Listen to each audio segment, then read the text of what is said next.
estimates, you stated your governance ministers are acting like all other Canadians in examining their own pocketbooks. That was your quote. Do you believe that Canadians have examined their pocketbooks and have decided that they can spend more the way you have? Is that really what you're thinking?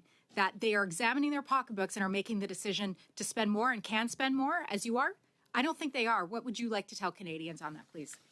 Well, Mr. Chair, I do appreciate the question, and the intention of that point was to say that this is a time where we need to be prudent with our spending, and at the Treasury Board of Canada, our role is to oversee government spending and to ensure that we undertake a risk analysis at all times of that spending. Thank you. And being so prudent when with we your table spending, the main Minister, estimates, that is the goal. How do you think the younger generation looks right now at you and your government with a $39.8 billion deficit in the current budget? Do you really think they believe that you are being prudent with a $39.8 billion deficit that not only this generation, but the next generation is going to have to pay off? Do you really think that's being prudent, Minister? Mr. Speaker, Mr. Chair, we have the lowest debt to GDP ratio in the G7 and a AAA credit rating. And at the same time, we are maintaining that fiscal prudent track, and we are also providing supports to Canadians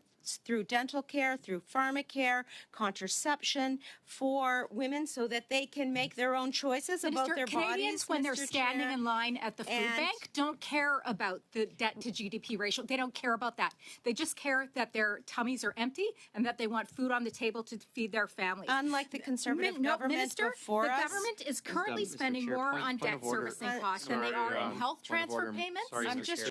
Minister, in the main estimates, it stated $46.5 billion was required simply to service our debt. This is in addition to this year's $39.8 billion deficit. Now, in the supplementary estimates, you have come back and asked for another $1.9 billion, as though this $1.9 billion was an oversight to service the national debt.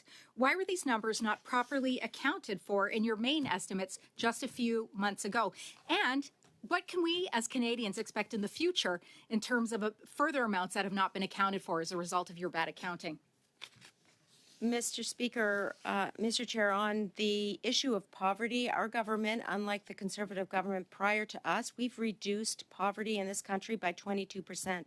On the issue of the debt, I will say that our government has made a decision to ensure that we have strong fiscal markers like a AAA credit rating, like the lowest debt to GDP ratio in the G7, while supporting Canadians, while ensuring that we have affordable housing supports in place, while ensuring that we have dental care available for our population. Then, Minister, and why are well, 1 in 4 Chair. Canadians skipping meals? Again, the 1 in 4 Canadians that are skipping meals really don't take comfort in these statistics that you are saying here today or in the House of Commons when you are responding